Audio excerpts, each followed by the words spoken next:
right? So that's step number 2 of this process. Step number 3 is profit margin, right? So this is really, really important too, is understanding your margins, understanding the profit margin. So the profit margin, basically you're taking all of the fees, all the costs to make your products, and then whatever you're selling it for, that is going to be your profit margin.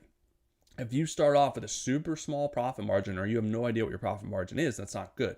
That's the other thing that people fail, is they'll go through these first 2 steps and get through that fine, but then they don't know their profit margin, so they're selling stuff at only like a 5 or 10% profit margin. That is super small, and you're going to get killed the next fee increase. You're going to get killed if shipping increases. You're not going to be able to market your stuff effectively. You're not going to be able to run promotions because you have no profit margin. You have no wiggle room. So that is important. You got to know your profit margin, or at least a good estimate. So you have to sit down and write down, okay, in order to make these products, how much does my materials cost?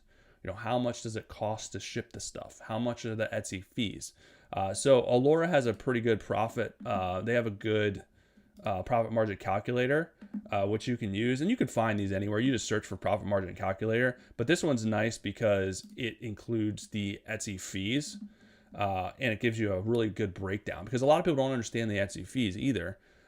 And that's their cost. That's, they don't like fees, but you're paying for your opportunity to reach 100 million buyers, right? That's the fees are your price to entry. If you open your own website, you're not going to have any traffic. You're going to have to figure out how to send your own traffic there. Etsy already has traffic built in, so that's why you're paying fees.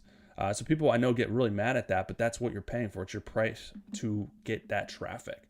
So this is where your pricing is important, and you can use Allora, and you can kind of see what other people are charging for their products. You don't want to go low. You don't want to go bottom of the barrel, right? That makes your stuff seem cheap.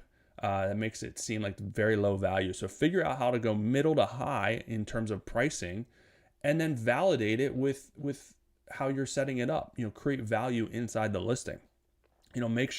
See what the other people are doing. Can you offer something better or in addition to make it more valuable to justify